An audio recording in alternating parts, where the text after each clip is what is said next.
Partai Kebangkitan Bangsa dilamar atau sudah menerima sebanyak 7 tokoh yang mendaftar gagasan maju pada pemilu kepala daerah atau pilkada serentak tahun 2024. Sejak dibuka pendaftaran pada 20 April 2024 hingga wayah ini, sudah ada 7 tokoh yang mendaftar. Mereka ada yang mendaftar melalui online, ada pula yang datang ke kantor PKB.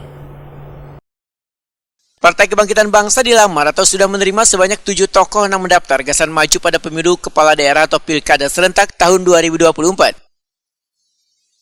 Ketua Penjaringan DPC PKB Banjarmasin Rahman Anang Ridwan, Wetokuni Prima TV tengah hari Rabu 15 Mei 2024 mengatakan sejak dibuka pendaftaran pada 20 April 2024 hingga wayah ini sudah ada 7 tokoh yang mendaftar. Mereka ada yang mendaftar melalui online, ada pula yang datang ke kantor PKB.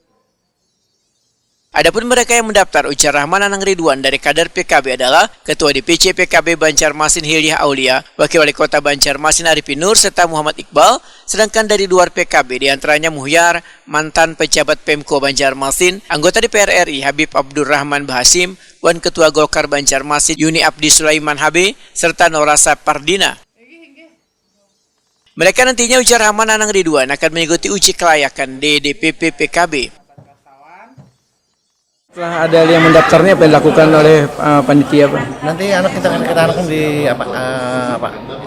yang uji kelayakan di DPP diundang, mungkin Senin nanti diundang ke DPP. Jadi Senin nanti, Pak? Ya. Oh, ini sudah tutup lah untuk di PKB pendaftaran wali kota. Kalau sebenarnya sudah tutup, tapi memang ini kan yang sudah tutup untuk kan dari KPU kan tutup yang independen. Kalau dari partai kan masih bisa. Oh, masih bisa. Jadi PKB masih membuka pendaftaran, Pak? Ya. Masih ada membuka peluang lah. Sambil melakukan verifikasi lah. Verifikasi yang uji kelayakan dan kepatutan. Hari Senin jadi diundang semua ke DPP. Rahman Anang Ridwan menegaskan, untuk menentukan bakal calon yang mendaftar untuk mengikuti kontestasi pilkada serentak tahun 2024 melalui DPC PKB Banjarmasin nantinya akan ditentukan oleh DPP PKB karena PKB kadang mengutamakan kader, namun penentuannya dilihat dari elektabilitas mereka. Nanti kan dilihat apa? Elektabilitasnya siapa lawan di uji kepatutannya kan siapa yang patut kami dukung gitu. Tapi PKB ini tetap kader lah, Pak, yang diutamakan. Kada juga dari DPP kan nanti yang mana yang dianggap calon terkuat gitu lah, itu yang Pak, sejauh ini Pak Arifin sudah mengambil kapan? Sudah.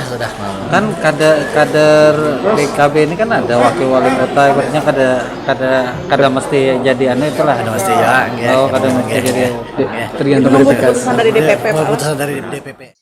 Rahman Anang Ridwan menyatakan PKB pada pemilu 2024 mendapatkan 5 kursi di DPRD Banjarmasin sehingga harus berkoalisi untuk memenuhi syarat 9 kursi dewan untuk bisa mengusung pasangan calon di pilkada serentak tahun 2024.